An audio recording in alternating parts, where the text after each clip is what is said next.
Well, I think we'll need some, with as consistent as Lone Star's played this year, we're going to need some help around the league. They've actually had a pretty tough stretch of hockey to play here the last 10, 12 games. They've done a really good job with it, So we'll need a little bit of help around the league. You just need it, to be able to pull,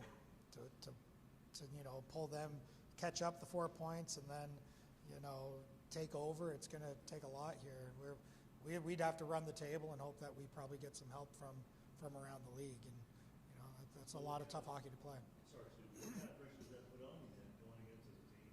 Like Sean said, it's got a clear distance between yourselves and everyone else in the division right now. But you almost have to get at least 3 points this weekend. Yeah. Well, again, that isn't our focus. Like we don't talk about that as a team. It's still the same old. We try to tell our guys, and really it's true for the most part, that the message from us isn't really going to change. It almost gets boring. You just have to be mentally tough enough to understand it and continue to do it and try to be consistent with it. But we just have to bring our game and concentrate on our game and what we do best, and hopefully it's going to be enough to challenge Oak City in their building. And again, hopefully it's good enough for us to get a huge win on Friday night that we could really use, and then we regroup and try to do it again Saturday night. In a division as big as the South, and we saw it last year, just how hard it is to clinch a playoff spot. With you guys so close to locking up that playoff spot, just what is that like for you at this point? I mean, you've been around so many teams. Does it ever get old locking up that playoff spot, the playoff chase? No, it's always something to fight for. There's always a purpose behind your practices and your games and everything you do. So we haven't done anything yet, right? So we've got to continue to focus on us and be better and find ways to get wins but play the game the right way while you're doing it. We're 7 seasons into this NAHL franchise. You had a guy play 200 games for the first time, and now the guys that have played here are doing things elsewhere. How fun is it to watch? Castor 1 game away. I think it was 1 game away from the Frozen Four. Another Procopio has been named captain. Fader and Procopio are together. I mean, how cool is it? Do you have time to see what everybody is doing out there? Usually, yes, kind of. It might be a text message or somebody posting something on Facebook that you see, or a coach reaching out or whatever. But yeah, I love it. The guys that have gone on are doing great things and becoming leaders and contributing to wherever they're at. And it's really nice to see, just to see their path, that coming through the North American Hockey League, and then whether it's Division I, Division III hockey, and doing good things there, and then moving on to pro, So Jack Yonick supposedly had a pretty good first game, wherever he's at. I can't even remember right now, but supposedly he had a good game. I don't get to see all the outcomes, but guys are doing some good things. And as far as Steeler goes, the last name fits him well, right? He doesn't even play a soft game, and for him to play that many games in the South Division, it's a battle all the time. And like I say all the time too, it's a battle in practice too, and he doesn't miss practice. So he's a true warrior, and again, thank the good Lord above that he's on our side. You played, sorry, just with that, you played or at least saw everybody play pretty much in the professional part of this organization.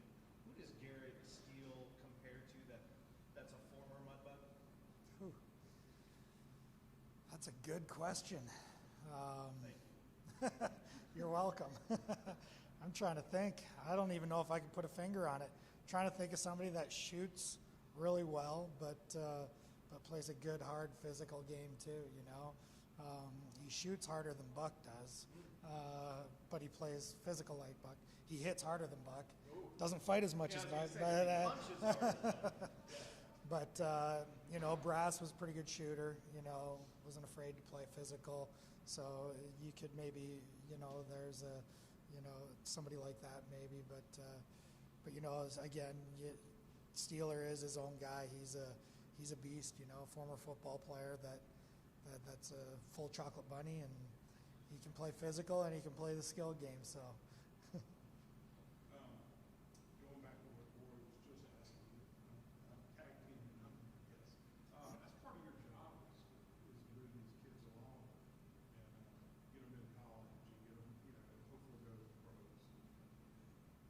Yeah, that's why we're here, really. You know, we're just a stepping stone. So we're going to provide the best coaching we can, the opportunity to get on the ice, the workouts, you know, the video, whatever it takes to try to develop kids. And at the same time, it's a choice and a decision they have to make too. They have to be able to, you know, take advantage of what they're being offered and really be coachable and humble about where they are and what their true identity is and what they need to work on and what they need to continue to be better at. So yeah, we are a part of the puzzle and part of the stepping stone, but a lot of it, the majority of it, is on them and how they respond and how they choose to make the choices that they make to go to the next level. So it's been 7 years, right, has there been a Mudbug that's in those early years that's already married as a kid that you know of? I mean, have y'all had an occasion? Steelers pretty much married. No kids. I don't think we have anybody married. We got a few guys though that are pretty tight, you know. And I keep joking around with them. I know I'm going to have about 6 neighbors in my cul-de-sac soon of former players that hooked up with. They got Southern girls now, you know, or they just want to come back because they like it here. It's worked before, hasn't it? Yeah.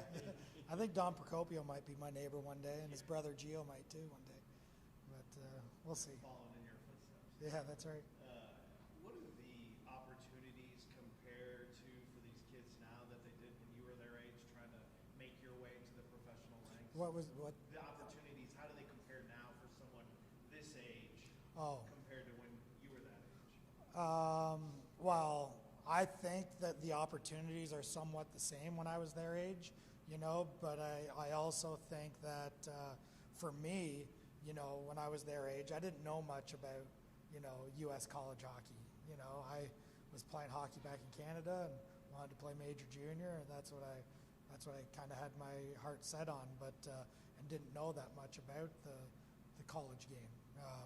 For me now, it's been awesome. You know, I've learned a lot, and to me, there's just so many great options for these guys. So I would say there's probably more options, you know, and there's more help out there and avenues to get there.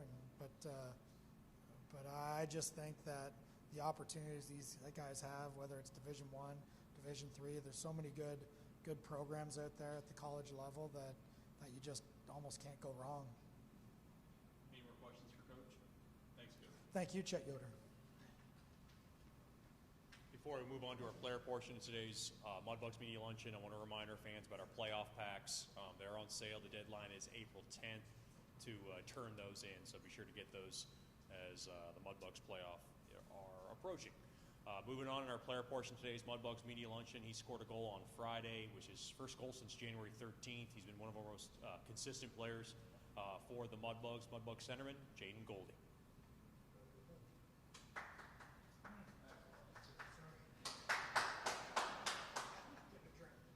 Questions for Jaden?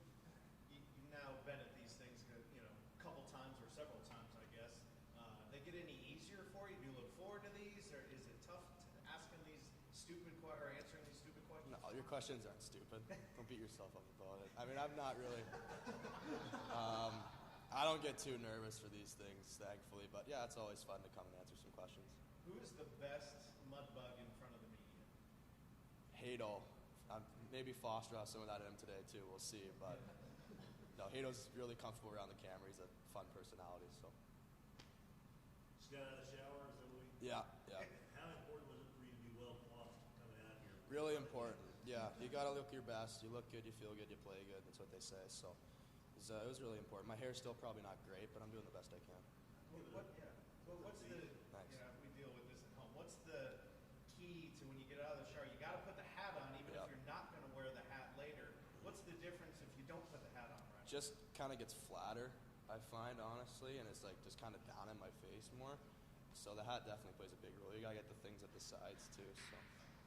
You understand the physics of the hat actually making your hair flat? No, that went over my head, but you seem like you're smarter than I am, so I'll take your word. For you know, as coach, you know, after long winning streaks and you know,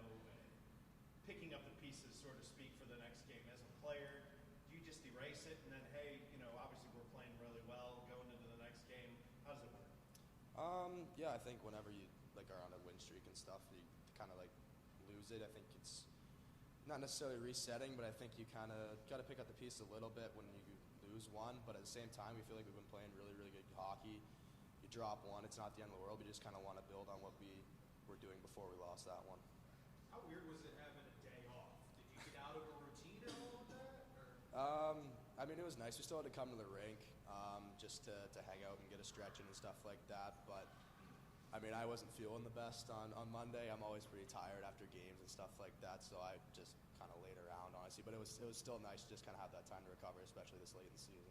When you think of Oklahoma and what they bring to the table, what comes to mind as far as why they've been so successful against you? Yeah, I think Soup touched on it a fair bit, but they're pretty loaded up front for sure. They play with a lot of speed.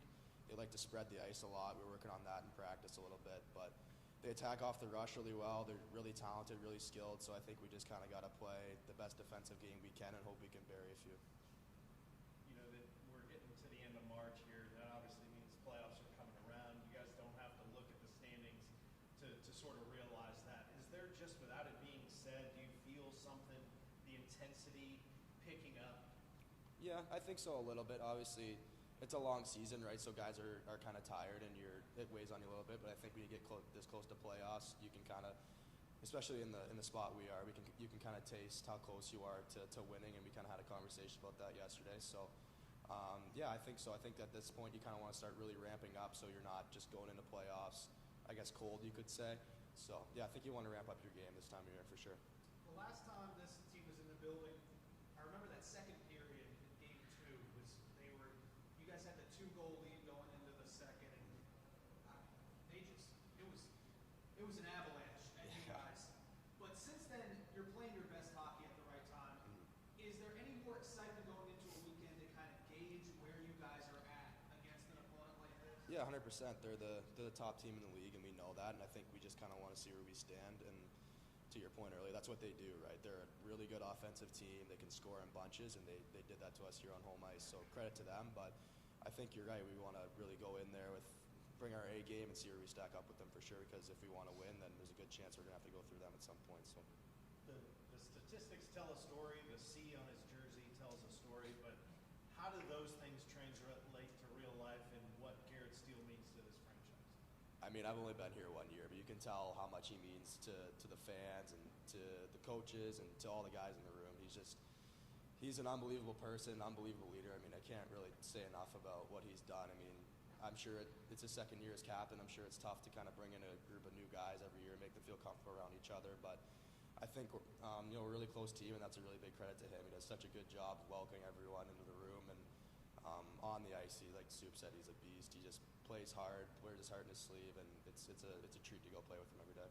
Is there an event or a moment that's kind of a snapshot of what this season has kind of meant to you or what it's meant to the team that you can look at and go, that kind of epitomizes what this season has been like and what these guys have been like? Honestly, that's a tough one. I'm not sure if there's one thing that I can really pinpoint that kind of makes our season. I think just that win streak, honestly, was pretty big for us. I think when we start to ramp up our game and stuff like that, and we can see how we can play going into playoffs. But I think, honestly, I can't really tell you one thing that really sticks out to me. Any more questions for Jake? Thanks, Colts. Yeah, thanks, guys. Moving on, our player portion of today's Mudbugs Media Luncheon. He started out in training camp with us, and then he's kind of been up and down, and now he's here with us for the remainder of this season. We tendered him for next year. Mudbugs blue liner, little brother of Hayden Nickel, Foster Nickel.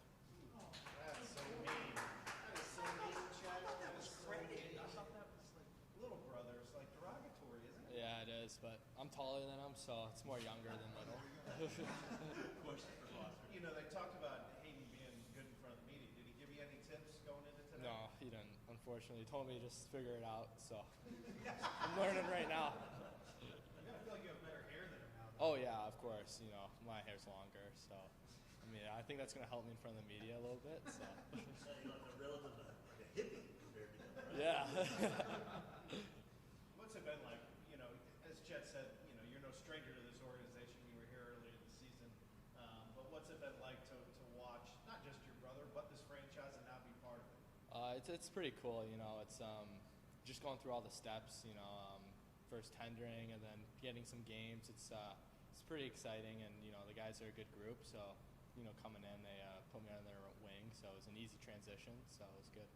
As you join in here, how hard is it to not do too much, or weigh that fine line of kind of overstepping or understepping, or trying to find your little way here? How's that been for you?